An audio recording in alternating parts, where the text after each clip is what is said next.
नमस्कार students, श्रीहन classes में आपका स्वागत है। आज हम क्लास 10 साइंस का चैप्टर 3 पढ़ेंगे, मेटल्स एंड नॉन मेटल्स। ये चैप्टर आपके बोर्ड एग्जाम के लिए बहुत इंपॉर्टेंट है। ध्यान से देखते जाइए, नोट्स बनाते जाइए। चलिए शुरू करते हैं। नमस्कार स्टूडेंट्स, आज हम क्लास 10 साइंस के chapter 3 metals and non metals पढ़ने वाले हैं। ये चैप्टर बहुत ही इंपॉर्टेंट है क्योंकि इसके कॉन्सेप्ट्स आपके डेली लाइफ से डायरेक्टली कनेक्टेड हैं। सोचो, घर में जो तार हैं इलेक्ट्रिसिटी के, जो बर्तन हैं, जो ज्वेलरी है, जो साइकिल है, सब में मेटल्स हैं। तो आज हम समझेंगे कि मेटल्स क्या होते हैं, उनके फिजिकल और केमिकल प्रॉपर्टीज क्या हैं, वो रिएक्ट कैसे करते हैं, उन्हें ज़मीन से निकाला कैसे जाता है और उन्हें प्रोटेक्ट कैसे किया जाता है। नॉन मेटल्स भी इक्वली इम्पॉर्टेंट हैं। ऑक्सीजन, सल्फर, कार्बन सब नॉन मेटल्स हैं जो लाइफ के लिए ज़रूरी हैं। ये चैप्टर एग्जाम में भी बहुत मार्क्स लाता है। Equations, reactivity series, ionic compounds सब यहाँ हैं। तो इस वीडियो को ध्यान से देखना, नोट्स बनाना और हर स्लाइड पर रुको और समझो। चलते हैं, शुरू करते हैं फिजिकल प्रॉपर्टीज से।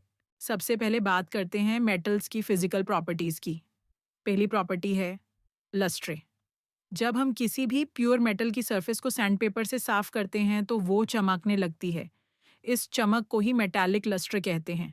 यही वजह है कि गोल्ड और सिल्वर से ज्वेलरी बनाते हैं, वो सुंदर दिखते हैं। दूसरी प्रॉपर्टी है मैलिएबिलिटी। इसका मतलब है कि मेटल्स को पतला शीट बनाया जा सकता है। गोल्ड और सिल्वर सबसे ज्यादा मलीबल हैं। सोने का वर्क जो मिठाई पर लगाया जाता है वो मलिएबिलिटी का ही एग्जाम्पल है। तीसरी प्रॉपर्टी है हार्डनेस। जनरली मेटल्स हार्ड होते हैं लेकिन सब इक्वल नहीं होते। आयरन बहुत हार्ड है लेकिन सोडियम इतना सॉफ्ट है कि यूज चाकू से काट सकते हैं। इसलिए सोडियम को एक्टिविटी 3.2 में केयरफुल हैंडल करना पड़ता है। टोंग से पकड़ना पड़ता है। याद रखो, सबसे मिलीबल मेटल्स हैं गोल्ड और सिल्वर। सोडियम एक ऐसा मेटल है जो बहुत सॉफ्ट है और नाइफ से इजीली कट हो जाता है। ये एक एक्सेप्शन है। अब आगे बढ़ते हैं मेटल्स की और प्रॉपर्टीज की तरफ। चौथी प्रॉपर्टी है डक्टिलिटी। इसका मतलब है कि मेटल को खींचकर पतला तार बनाया जा सकता है। गोल्ड सबसे ज्यादा डक्टाइल मेटल है। जानते हैं कितना? सिर्फ 1 ग्राम गोल्ड से 2 किलोमीटर लंबा तार बना सकते हैं। यही वजह है कि इलेक्ट्रिक वायर्स में कॉपर यूज होती है। वो डक्टाइल भी है और कंडक्टर भी। पांचवी प्रॉपर्टी है conductivity of heat. Metals heat के अच्छे कंडक्टर होते हैं। एक्टिविटी 3.5 में हम देखते हैं कि जब वायर को एक जगह से गर्म करते हैं तो दूर लगा हुआ पिन भी गिर जाता है, मतलब हीट कंडक्ट हो गई। सिल्वर और कॉपर बेस्ट हीट कंडक्टर्स हैं। चौथी प्रॉपर्टी है इलेक्ट्रिकल कंडक्टिविटी। एक्टिविटी 3.6 में सर्किट में मेटल लगाने पर बल्ब जलती है, मतलब मेटल्स इलेक्ट्रिसिटी कंडक्ट करते हैं। इसलिए घर में कॉपर के वायर्स होते हैं। सातवीं प्रॉपर्टी है सोनोरिटी। जब मेटल्स किसी हार्ड सरफेस से टकराते हैं तो आवाज आती है, इसलिए स्कूल बेल्स मेटल की बनी होती हैं। पीवीसी कोटिंग वायर्स पर इसलिए होती है ताकि इंसुलेशन हो, वरना शॉक लगेगा। अब बात करते हैं नॉन मेटल्स की फिजिकल प्रॉपर्टीज की। नॉन मेटल्स मेटल्स से बहुत अलग होते हैं। उनकी कोई शाइनिंग सरफेस नहीं होती, मतलब वो लस्ट्रोस नहीं होते। लेकिन एक एक्सेप्शन है, आयोडीन एक नॉन मेटल है जो लस्ट्रस होता है। नॉन मेटल्स मैलिएबल नहीं होते, मतलब उन्हें शीट में नहीं पीस सकते। वो ब्रिटल होते हैं, यानी टूट जाते हैं। कार्बन, सल्फर, फास्फोरस ये सब सॉलिड्स हैं। ऑक्सीजन, हाइड्रोजन, नाइट्रोजन ये गैसेस हैं। सिर्फ एक नॉन मेटल है जो लिक्विड है एट रूम टेम्परेचर, वो है ब्रोमीन। कंडक्टिविटी की बात करें तो नॉन मेटल्स जनरली इलेक्ट्रिसिटी के पुअर कंडक्टर्स होते हैं, लेकिन यहाँ भी एक बड़ा एक्सेप्शन है। ग्राफाइट जो कार्बन का एक अलोट्रोप है वो इलेक्ट्रिसिटी कंडक्ट करता है, इसीलिए ग्राफाइट का यूज ड्राई सेल बैटरीज में इलेक्ट्रोड के रूप में होता है। डायमंड भी कार्बन का अलोट्रोप है। वो हार्डेस्ट नेचुरल सब्सटेंस है, उसकी मेल्टिंग पॉइंट बहुत हाई है। तो देखो कितने एक्सेप्शंस हैं। इसलिए सिर्फ फिजिकल प्रॉपर्टीज से मेटल्स और नॉन मेटल्स क्लासिफाई करना मुश्किल है। केमिकल प्रॉपर्टीज ज़्यादा रिलायबल हैं। यहाँ हम कुछ इंपॉर्टेंट एक्सेप्शंस याद कर लेते हैं जो एग्जाम में अक्सर पूछे जाते हैं। पहला एक्सेप्शन मर्क्यूरी। ये एक ऐसा मेटल है जो रूम टेम्परेचर पर लिक्विड होता है। थर्मोमीटर्स में यही यूज होता था पहले। दूसरा एक्सेप्शन गैलियम और सीजियम। ये मेटल्स हैं लेकिन इनकी मेल्टिंग पॉइंट इतनी कम है कि अगर आप इन्हें हाथ में रखोगे तो ये पिघल जाएंगे। तीसरा एक्सेप्शन, अल्काली मेटल्स जैसे लिथियम, सोडियम, पोटासियम। ये मेटल्स इतने सॉफ्ट हैं कि नाइफ से कट हो जाते हैं। इनकी डेंसिटी भी बहुत कम है। अब नॉन मेटल्स की एक्सेप्शंस, डायमंड जो कार्बन का अलोट्रोप है, वो सबसे हार्ड नेचुरल सब्सटेंस है। सिर्फ फिजिकल प्रॉपर्टी देखें तो लगेगा मेटल है, लेकिन है नॉन मेटल। ग्राफाइट भी कार्बन है, वो इलेक्ट्रिसिटी कंडक्ट करता है जो नॉन मेटल्स नहीं करते नॉर्मली। आयोडाइन लस्ट्रोज है, चमकता है लेकिन नॉन मेटल है। ये सब एक्सेप्शंस इसलिए इंपॉर्टेंट हैं क्योंकि इनका मतलब है कि सिर्फ फिजिकल प्रॉपर्टीज से क्लासिफिकेशन इनकम्प्लीट है। हम केमिकल प्रॉपर्टीज से ज्यादा सही क्लासिफिकेशन करते हैं। ये कंपैरिजन टेबल 3.1 में क्लियरली दिया गया है, जरूर फिल करो। अब हम मेटल्स की केमिकल प्रॉपर्टीज पढ़ेंगे और यहाँ से चैप्टर बहुत इंटरेस्टिंग हो जाता है। पहली रिएक्शन है मेटल्स और ऑक्सीजन के बीच। जब कोई भी मेटल ऑक्सीजन के साथ रिएक्ट करता है तो मेटल ऑक्साइड बनता है। फॉर्मूला है metal plus oxygen, metal oxide. ये मेटल ऑक्साइड्स बेसिक नेचर के होते हैं। एक्टिविटी 3.8 में हम देखते हैं कि मैग्नीशियम रिबन को जलाने पर वो डार्जलिंग वाइट फ्लेम के साथ जलता है और मैग्नीशियम ऑक्साइड बनता है। वो पानी में घुलने पर अल्कलीन सॉल्यूशन देता है। जब सल्फर जलाते हैं तो सल्फर डाइऑक्साइड बनती है जो पानी में मिलने पर एसिडिक सॉल्यूशन देता है। इसलिए कह सकते हैं कि मेटल्स से बेसिक ऑक्साइड्स और नॉन मेटल्स से एसिडिक ऑक्साइड्स बनते हैं। एक्टिविटी 3.9 में डिफरेंट मेटल्स को फ्लेम में डाला जाता है। कॉपर गर्म करने पर उसकी सरफेस पर काली लेयर आती है, वो क्यूओ है। एल्यूमिनियम भी ऑक्साइड बनाता है। अब सबसे इम्पॉर्टेंट बात, सोडियम और पोटासियम इतने रिएक्टिव हैं कि वो खुले में रखने पर आग पकड़ लेते हैं। सिल्वर और गोल्ड ये इतने अनरिएक्टिव हैं कि ऑक्सीजन से बिल्कुल रिएक्ट नहीं करते इवन एट हाई टेम्परेचर्स।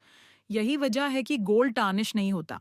अब हम इक्वेशंस को एक एक करके समझते हैं। पहली इक्वेशन, कॉपर और ऑक्सीजन की reaction, 2Cu plus O2 2CuO। यहाँ क्यूओ काला रंग का कॉपर दायन ऑक्साइड बनता है, इसलिए कॉपर गरम करने पर काला हो जाता है। दूसरी इक्वेशन, एल्यूमिनियम की reaction, 4Al plus 3O2 2Al2O3। ये एल्यूमिनियम ऑक्साइड बनता है। कुछ मेटल ऑक्साइड्स पानी में घुलते हैं और अल्काली बनाते हैं, जैसे Na2O प्लस H2 2 ना OH। इसी तरह K2O प्लस H2O 2 KOH। अब एक स्पेशल कॉन्सेप्ट, एम्फोटेरिक ऑक्साइड्स। कुछ मेटल ऑक्साइड्स ऐसी होती हैं जो एसिड से भी और बेसिस से भी रिएक्ट करती हैं। इन्हें एम्फोटेरिक ऑक्साइड्स कहते हैं। Al2O3 और ZNO इसके एग्जाम्पल्स हैं। Al2O3 plus 6HCl, 2AlCl3 plus 3H2 यहाँ एसिड से रिएक्ट किया। Al2O3 प्लस 2 NaOH 2 ना LO2 प्लस H2O यहाँ बेसिस से रिएक्ट किया। सोडियम एल्यूमिनेट बना। ये बहुत इंपॉर्टेंट कॉन्सेप्ट है एग्जाम के लिए। एम्फोटेरिक ऑक्साइड का डेफिनेशन और एग्जाम्पल जरूर याद रखो। जिंक ऑक्साइड भी एम्फोटेरिक है। एक ट्रिक मंडो अदल्जा, एल्यूमिनियम और जिंक के ऑक्साइड्स एम्फोटेरिक हैं। ये एक बहुत इंटरेस्टिंग प्रोसेस है जो एनसीईआरटी में डू यू नो सेक्शन में दिया गया है, लेकिन एग्जाम में आ सकता है। अनोडिसिंग क्या है? जब एल्यूमिनियम खुले हवा में रहता है तो उसकी सरफेस पर नेचुरली एक पतली ऑक्साइड लेयर बन जाती है, L2O3 की। ये लेयर एल्यूमिनियम को आगे ऑक्सीडाइज होने से रोकती है, लेकिन ये लेयर बहुत पतली होती है, तो इसे और थिक बनाया जा सकता है एक प्रोसेस से जिसे अनोडाइजिंग कहते हैं। अनोडाइजिंग में क्लीन एल्यूमिनियम आर्टिकल को अनोडे बनाते हैं और डाइल्यूट सल्फ्यूरिक एसिड में इलेक्ट्रोलाइसिस करते हैं। इलेक्ट्रोलाइसिस में अनोडे पर ऑक्सीजन गैस बनती है। वो ऑक्सीजन एल्यूमिनियम से रिएक्ट करके और ज़्यादा L2O3 बनाती है। इस तरह ऑक्साइड लेयर थिक हो जाती है। थिक ऑक्साइड लेयर से कोरोजन रेजिस्टेंस बहुत बेटर हो जाता है। एक एक्स्ट्रा बेनिफिट, ये ऑक्साइड लेयर असन से डाइड जा सकती है। इसलिए कलर्ड एल्यूमिनियम आर्टिकल्स देखे होंगे आपने, जैसे कलर्ड एल्यूमिनियम बॉटल्स, फ्रेम्स, वो अनोडाइज्ड एल्यूमिनियम होते हैं। याद रखो, अनोडिजिंग में नाल दैट अनोड इलेक्ट्रोलाइट ना डिल्यूट और H2SO4। दूसरी इंपॉर्टेंट केमिकल रिएक्शन है मेटल्स और पानी के बीच, जनरल इक्वेशन है metal plus water, metal oxide plus hydrogen gas. और अगर मेटल ऑक्साइड पानी में घुलता है तो मेटल हाइड्रोक्साइड बनता है। सबसे रिएक्टिव हैं पोटेशियम और सोडियम। ये कोल्ड वाटर से बहुत तेजी से रिएक्ट करते हैं। रिएक्शन इतनी एक्सोथर्मिक होती है कि निकला हुआ हाइड्रोजन गैस खुद ही आग पकड़ लेता है। 2K प्लस 2H2 अप, 2 को OH plus H2 plus heat, 2 ना प्लस 2H2 आयन, 2 ना OH plus H2 heat. Calcium थोड़ा कम रिएक्टिव है, क्या प्लस 2HOZO, क्या OH2 plus H2। Calcium floating करता है क्योंकि हाइड्रोजन के बबल्स उसकी सरफेस पर चिपक जाते हैं। मैग्नीशियम कोल्ड वाटर से रिएक्ट नहीं करता लेकिन हॉट वाटर से करता है, और वो भी फ्लोट करने लगता है सेम रीजन से। एल्यूमिनियम, आयरन और जिंक ये कोल्ड या हॉट वाटर से रिएक्ट नहीं करते, सिर्फ स्टीम से रिएक्ट करते हैं। फे के लिए इक्वेशन है 3Fe plus 4H2O, Fa3O4 plus 4H2। अल के लिए 2Al plus 3H2, L2O3 plus 3Na2। और लीड, कॉपर, सिल्वर, गोल्ड ये वाटर से बिल्कुल भी रिएक्ट नहीं करते। याद करो ऑर्डर के नाचा मंक दल्टान फे जन पी प्यान चग ओ। चलिए ये इक्वेशंस डिटेल में पढ़ते हैं। पहली, पोटासियम की reaction 2K plus 2HH2O, 2KOH plus H2 plus heat energy. यहाँ पोटासियम हाइड्रोक्साइड और हाइड्रोजन गैस बनती है। रिएक्शन इतनी वायलेंट है कि आग लग जाती है। इसी तरह सोडियम 2 ना सस 2H2O शतुन्य OH plus H2 plus heat. ये दोनों मेटल्स इसलिए केरोसिन में रखे जाते हैं। कैल्शियम की रिएक्शन से प्लस 2H2O चे OH2 प्लस H2, यहाँ कैल्शियम हाइड्रोक्साइड जो एक अल्कली है बांधता है। कैल्शियम फ्लोटिंग करता है। मैग्नीशियम हॉट वाटर से रिएक्ट करता है। Mg plus H2O, MgOH2 plus H2। Iron steam से रिएक्ट करता है। 3Fe plus 4H2OG, Fa3O4 plus 4H2। याद करो Fe3O4 ये आयरन का ऑक्साइड है, black in colour. Aluminium steam से 2Al प्लस 3H2 जाए Al2O3 plus 3H2। Copper, silver, gold कोई रिएक्शन नहीं पानी से। एक इंपॉर्टेंट पॉइंट, और इन सब रिएक्शंस में हाइड्रोजन गैस जरूर बनती है। ये एक कॉमन प्रोडक्ट है और मेटल ऑक्साइड या मेटल हाइड्रोक्साइड बनता है डिपेंडिंग ऑन रिएक्टिविटी।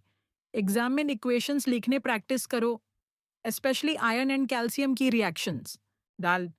तीसरी इंपॉर्टेंट केमिकल रिएक्शन है मेटल्स और डाइल्यूट एसिड्स के बीच।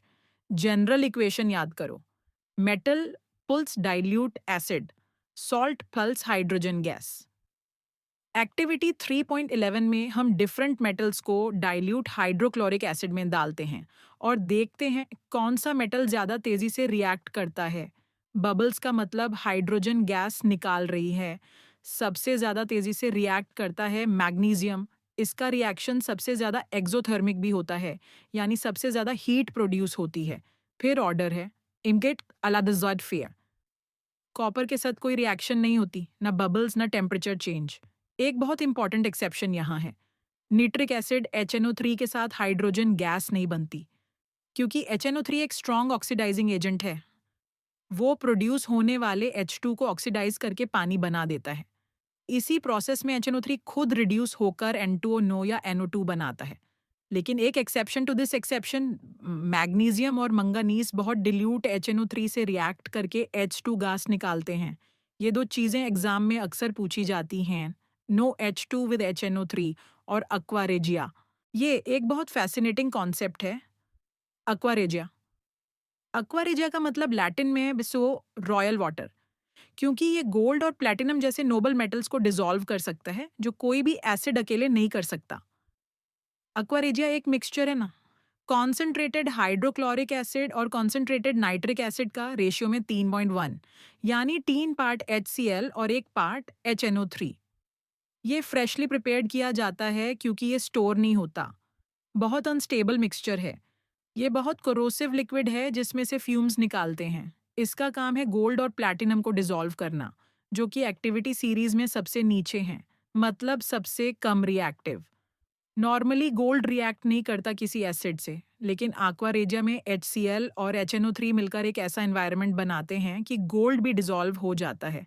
एग्जाम टिप, एक्वारेजिया का रेशियो याद करो, 3 parts HCl plus 1 part HNO3, और इसका यूज गोल्ड और प्लेटिनम डिसॉल्व करना। इसका नाम याद करने का trick, royal water dissolves royal metals gold and platinum. चौथी और बहुत इंपॉर्टेंट केमिकल प्रॉपर्टी है मेटल्स का सॉल्ट सॉल्यूशन से रिएक्ट करना। इसे डिस्प्लेसमेंट रिएक्शन कहते हैं। एक्टिविटी 3.4 में हम एक कॉपर वायर को आयरन सल्फेट सॉल्यूशन में डालते हैं और एक आयरन नेल को कॉपर सल्फेट सॉल्यूशन में डालते हैं। 20 मिनट बाद ऑब्जर्व करते हैं क्या होता है। आयरन नेल वाले टेस्ट ट्यूब में आयरन नेल पर कॉपर की कोटिंग आ जाती है और ब्लू QSO4 सॉल्यूशन का रंग फीका हो जाता है क्योंकि कॉपर वापस मेटल फॉर्म में आ गया। इक्वेशन है Fe Pubbles QSO4 FeSO4 plus U। ये इसलिए होता है क्योंकि आयरन कॉपर से ज्यादा रिएक्टिव है, तो आयरन ने कॉपर को उसके कंपाउंड से डिस्प्लेस कर दिया। लेकिन कॉपर वायर वाले ट्यूब में कोई रिएक्शन नहीं होती क्योंकि कॉपर आयरन से कम रिएक्टिव है, तो वो आयरन को डिस्प्लेस नहीं कर सकता। General rule metal A plus salt solution of B, salt of A plus metal B, ये तब होगा जब ए बी से ज़्यादा रिएक्टिव हो। ये कॉन्सेप्ट रिएक्टिविटी सीरीज समझने के लिए बहुत इंपॉर्टेंट है। याद करो, ज़्यादा रिएक्टिव मेटल कम रिएक्टिव मेटल को डिस्प्लेस करता है। अब सबसे इम्पॉर्टेंट कॉन्सेप्ट पढ़ते हैं, रिएक्टिविटी सीरीज। ये एक लिस्ट है जिसमें सभी मेटल्स को उनकी रिएक्टिविटी के घटे हुए ऑर्डर में अरेंज किया गया है। सबसे ऊपर पोटासियम, फिर सोडियम, कैल्शियम, मैग्नीशियम, एल्यूमिनियम, ये सबसे ज्यादा रिएक्टिव हैं। बीच में zinc, iron, lead, moderate reactivity. फिर एक इंटरेस्टिंग एंट्री है हाइड्रोजन। ये मेटल नहीं है बट रेफरेंस के लिए डाला गया है। फिर कॉपर, मर्क्यूरी, सिल्वर, गोल्ड सबसे कम रिएक्टिव। ये सीरीज टेबल 3.2 में दी गई है, इसे जरूर याद करो। एक memory trick, please stop calling me a zebra for I live happily consuming mangoes, sugar and gold. P potassium, S sodium, C calcium, M magnesium, H aluminium, Z zinc, F iron, ice एलाउलिड, H hydrogen, C copper, M mercury, S silver, A gold. जो metals hydrogen से ऊपर हैं वो dilute acid से react करके hydrogen gas निकालते हैं। जो मेटल्स हाइड्रोजन से नीचे हैं जैसे कॉपर, सिल्वर, गोल्ड्स, वो डाइल्यूट एसिड से हाइड्रोजन डिस्प्लेस नहीं करते। यारोन, रिएक्टिविटी सीरीज एक ऐसी चीज है जो हर एग्जाम में काम आती है, तो इसको मेमोरी ट्रिक से पक्का करो। सीरीज है के नस्ट कोशो को मंग और अल्पोनजम फेतुतर पबियम एच चुक हक अगब ओ। मेरी दी हुई ट्रिक है, king Narendra can make a zoo for people, have copper, mercury, silver, gold. के मैड द किंग न लेट नरेंद्र चाबिट कैन मगिन टेमे के अल एजन दजू फेला फॉर पीबी ल पीपल एच नन हैव कू अंडर कॉपर एच गियन मर्क्यूरी एगबेड सिल्वर ऑन एंड गोल्ड। इसे याद करो और लिखने की प्रैक्टिस करो। ये सीरीज बसे इंपॉर्टेंट कॉन्सेप्ट्स देती है। नंबर 1, जो मेटल जितना ऊपर है उतना ज़्यादा रिएक्टिव है। नंबर 2, एक रिएक्टिव मेटल नीचे वाले मेटल को डिस्प्लेस कर सकता है। नंबर 3, जो मेटल H से ऊपर है वो एसिड से H2 गैस निकालेगा। नंबर 4, जो मेटल H से नीचे है सु एग ओ, वो एसिड से रिएक्ट नहीं करता। नंबर 5, एक्सट्रैक्शन का तरीका भी रिएक्टिविटी से डिसाइड होता है, ये हम आगे देखेंगे। तो ये ट्रिक रोज 2 बार लिखो और याद करो। अब हम समझेंगे कि मेटल्स और नॉन मेटल्स बॉन्ड कैसे बनाते हैं। ये चैप्टर 3 है। सबसे पहले याद करो क्लास 9 की बात, नोबल गैसेस स्टेबल होते हैं क्योंकि उनका outer most shell completely filled होता है। बाकी एलिमेंट्स भी यही अचीव करना चाहते हैं। इसी टेंडेंसी से रिएक्शंस होती हैं। मेटल्स की बात करें, उनके आउटर मोस्ट शेल में 2 या 3 इलेक्ट्रॉन्स होते हैं। वो ये इलेक्ट्रॉन्स डोनेट करके स्टेबल हो जाते हैं और पॉजिटिव आयॉन्स यानी केशंस बन जाते हैं। सोडियम को देखो, कॉन्फ़िगरेशन है 2,8 क्वानन। अगर वो एक इलेक्ट्रॉन लूज करता है तो एल शेल आउटर मोस्ट बन जाती है जिसमें 8 इलेक्ट्रॉन्स हैं, स्टेबल ऑक्टेट। नटने प्लस प्लाक। अब क्लोरीन देखो, या तो कॉन्फ़िगरेशन है 2,8,7, यूज एक और इलेक्ट्रॉन चाहिए ऑक्टेट कंप्लीट करने के लिए। वो सोडियम का इलेक्ट्रॉन ले लेता है Cl प्लस Cl। अब ना प्लस और Cl दोनों ऑपोजिटली चार्ज्ड हैं, इलेक्ट्रोस्टैटिक अट्रैक्शन से एक दूसरे को खींचते हैं और आयोनिक बॉन्ड बनता है, नेसियल बन जाता है। इंपॉर्टेंट, नेसियल मॉलिक्यूल्स में नहीं होता बल्कि आयंस के एग्रीगेट्स में एग्जिस्ट करता है। ये आयोनिक कंपाउंड या इलेक्ट्रोवैलेंट कंपाउंड कहलाता है। चलिए नेसियल और MgCl2 की फॉर्मेशन को इक्वेशन से समझते हैं। नेसियल के लिए सोडियम का एटॉमिक नंबर 11 है, कॉन्फ़िगरेशन 2,8,1। वो एक इलेक्ट्रॉन लूज करता है, ना प्लस प्ला। क्लोरीन का एटॉमिक नंबर 70, कॉन्फ़िगरेशन 2,8,7। वो एक इलेक्ट्रॉन गेन करता है, Cl पल्सिलात सेल। अब ना प्लस और Cl इलेक्ट्रोस्टैटिक फोर्स से अट्रैक्ट होते हैं, नेसियल बनता है। अब MgCl2 के लिए मैग्नीशियम का atomic number 12, configuration 2,8,2। Use stable होने के लिए 2 इलेक्ट्रॉन्स लूज करने हैं। मैं Mg2 प्लस प्लस 2a। अब 2 क्लोरीन एटम्स हैं, हर एक एक इलेक्ट्रॉन लेता है। Cl पे प्लस ए टिकल तो 2 Kl आयंस बनते हैं। Mg2 प्लस और 2 Cl मिलकर MgCl2 बनाते हैं। केचन कौन है MgCl2 में? Mg2 plus anion. Similarly Na2O में ने प्लस केशन है और O2 एनियन है। MgO में Mg2 प्लस और O2। ये फॉर्मेशन डायग्राम फिगर 3.5 और 3.6 में एनसीईआरटी में दिखाया गया है, जरूर देखो। इलेक्ट्रॉन डॉट स्ट्रक्चर्स बनाने की प्रैक्टिस करो, एग्जाम में आता है। एक्टिविटी 3.13 में हम आयोनिक कंपाउंड्स की प्रॉपर्टीज ऑब्जर्व करते हैं। NaCl, Ki, BaCl2 जैसे सॉल्ट्स लेकर इन ऑब्जर्वेशन से हम आयोनिक कंपाउंड्स की चार मेजर प्रॉपर्टीज समझते हैं। पहली property, physical nature. Ionic compound solids होते हैं और इनके आयंस के बीच स्ट्रॉन्ग इलेक्ट्रोस्टैटिक फोर्स की वजह से ये हार्ड होते हैं, लेकिन ब्रिटल भी होते हैं। एक डायरेक्शन में प्रेशर आने पर टूट जाते हैं। दूसरी प्रॉपर्टी, मेल्टिंग और बॉइलिंग पॉइंट्स। आयोनिक कंपाउंड्स के मेल्टिंग और बॉइलिंग पॉइंट्स बहुत हाई होते हैं। टेबल 3.4 देखो। NaCl का मेल्टिंग पॉइंट 1074 K है। CaO का 3850 K, क्योंकि आयंस के बीच की अट्रैक्शन तोड़ने के लिए बहुत एनर्जी चाहिए। तीसरी प्रॉपर्टी, सॉल्युबिलिटी। आयोनिक कंपाउंड्स पानी में डिसॉल्व होते हैं, लेकिन केरोसिन और पेट्रोल जैसे ऑर्गेनिक सॉल्वेंट्स में नहीं। चौथी प्रॉपर्टी, इलेक्ट्रिकल कंडक्टिविटी। ये सबसे ट्रिकी कॉन्सेप्ट है। सॉलिड स्टेट में आयोनिक कंपाउंड्स इलेक्ट्रिसिटी कंडक्ट ना ही करते, क्योंकि सॉलिड में आयंस अपनी फिक्स्ड पोजीशन में होते हैं, मूव नहीं कर सकते। लेकिन जब मोल्टन स्टेट में होते हैं या पानी में डिसॉल्व होते हैं, तब आयंस फ्रीली मूव कर सकते हैं और इलेक्ट्रिसिटी कंडक्ट होती है। ये एग्जाम में बहुत बार पूछा जाता है। अब हम पढ़ेंगे कि मेटल्स पृथ्वी में कहाँ और कैसे पाए जाते हैं। ये सेक्शन 3.4 है। पृथ्वी की क्रस्ट मेटल्स का सबसे बड़ा सोर्स है। समुद्र के पानी में भी कुछ सोलुबल सॉल्ट्स होते हैं, जैसे सोडियम क्लोराइड और मैग्नीशियम क्लोराइड। कुछ इंपॉर्टेंट डेफिनेशंस याद करो। मिनरल्स, वो एलिमेंट्स या कंपाउंड्स जो नेचुरली अर्थ क्रस्ट में पाए जाते हैं, उन्हें मिनरल्स कहते हैं। ओरेस, जिस मिनरल में किसी पर्टिकुलर मेटल की इतनी ज़्यादा परसेंटेज हो कि उसे प्रॉफिटेबली एक्सट्रैक्ट किया जा सके, यूज और कहते हैं। गंगे, और में जो इम्प्यूरिटीज होती हैं जैसे मिट्टी, सैंड, दैट उन्हें गंगे कहते हैं।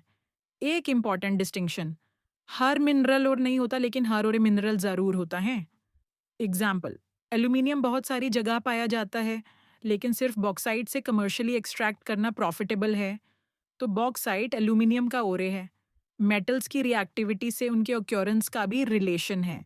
कम रिएक्टिव मेटल्स जैसे गोल्ड, सिल्वर, प्लैटिनम, ज़ाटा, श्रिंकिन, ये फ्री स्टेट में मिलते हैं। ज़्यादा रिएक्टिव मेटल्स जैसे ना, के, चा, ये कभी भी फ्री स्टेट में नहीं मिलते, हमेशा कंपाउंड्स में मिलते हैं।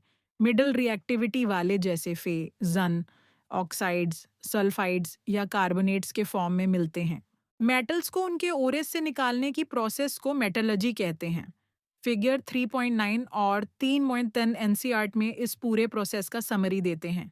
रिएक्टिविटी के बेसिस पर मेटल्स को 3 ग्रुप्स में डिवाइड किया गया है और हर ग्रुप के लिए अलग टेक्निक यूज होती है।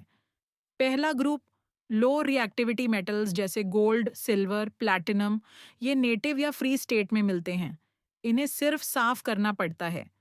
दूसरा ग्रुप, मीडियम रिएक्टिविटी मेटल्स जैसे जिंक, आयरन, लीड, कॉपर, ये मेनली सल्फाइड्स, कार्बोनेट्स या ऑक्साइड्स के फॉर्म में मिलते हैं, इन्हें कार्बन या कोक से रिड्यूस करते हैं।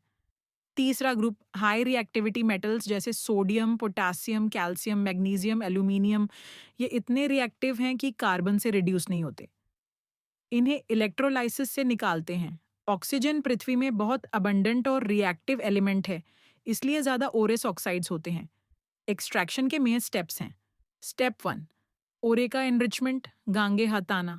स्टेप 2, ओरे को रिड्यूस करके मेटल निकालना। स्टेप 3, इम्प्योर मेटल को रिफाइन करके प्यूरे बनाना। इन 3 स्टेप्स को हम डिटेल में आगे पढ़ेंगे। जब ओरे को जमीन से खाना जाता है तो उसमें बहुत सारी इम्प्यूरिटीज होती हैं। मिट्टी, सैंड, रॉक्स, इन्हें कलेक्टिवली गंगे कहते हैं। ये गंगे हटाना जरूरी है, वरना मेटल निकालना मुश्किल और महंगा हो जाता है। इस प्रोसेस को एनरिचमेंट ऑफ ओर्स कहते हैं। एनरिचमेंट में गंगुए और ओरे के बीच की फिजिकल या केमिकल प्रॉपर्टी में डिफरेंस का फायदा उठाया जाता है। अलग अलग ओर्स के लिए अलग अलग टेक्निक्स यूज होती हैं। जैसे अगर ओरे का डेंसिटी गंगे से ज़्यादा है तो डेंसिटी डिफरेंस यूज करके सेपरेट कर सकते हैं। अगर ओरे मैग्नेटिक है और गंगे नहीं तो मैग्नेटिक सेपरेशन यूज करते हैं। फ्रॉथ फ्लोटेशन भी एक मेथड है जिसमें सल्फाइड ओर्स को गंगे से अलग किया जाता है। ओरे के पार्टिकल्स फ्रॉथ में आ जाते हैं और गंगे नीचे बैठ जाता है।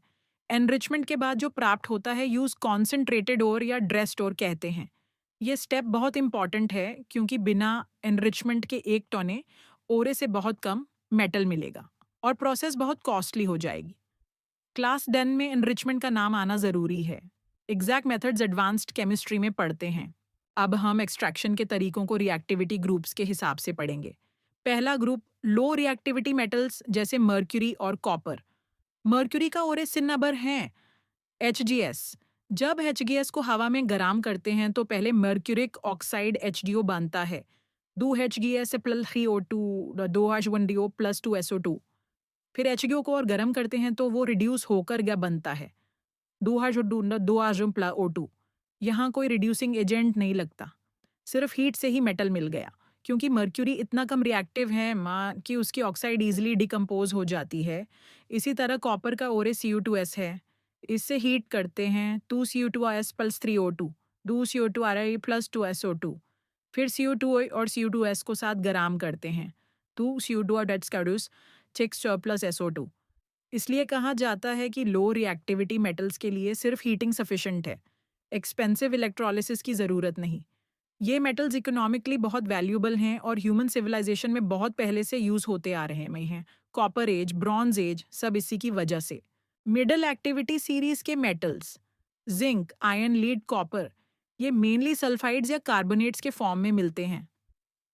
अब प्रॉब्लम ये है कि मेटल ऑक्साइड को रिड्यूस करना ज़्यादा इजी है कार्बन से।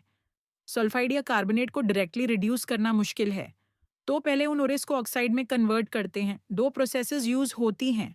पहली, रोस्टिंग। इसका मतलब है सल्फाइड ओरे को एक्सेस एयर में स्ट्रांगली हीट करना। जिंक सल्फाइड का example 2ZnS plus 3O2 2ZnO plus 2SO2। यहाँ ZnO बनता है जिंक ऑक्साइड। दूसरी, कैल्सिनेशन। इसका मतलब है कार्बोनेट ओरे को लिमिटेड एयर या एयर की एब्सेंस में स्ट्रांगली हीट करना। जिंक कार्बोनेट का example ZnCO3 ZnO plus CO2।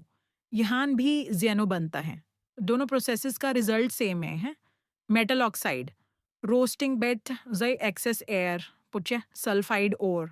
Calcination limited air carbonate ore. ये दोनों डिफरेंसेस एग्जाम में अक्सर पूछे जाते हैं। मेमोरी ट्रिक, रोस्टिंग में R more air excess air, जैसे रोटी बनाने के लिए खुली हवा चाहिए। कैल्सिनेशन में लिमिटेड एयर एनक्लोज्ड ओवन जैसी कंडीशन। रोस्टिंग या कैल्सिनेशन के बाद मेटल ऑक्साइड मिलता है। अब इसे कार्बन या कोक से रिड्यूस करते हैं। ZnO प्लस सी Zn प्लस CO यहाँ कार्बन रिड्यूसिंग एजेंट की तरह काम करता है, वो ऑक्सीजन ले लेता है। सिमिलरली आयरन ऑक्साइड को CO से रिड्यूस करते हैं ब्लास्ट फर्नेस में। Fa2O3 plus 3CO 2Fa plus 3CO2।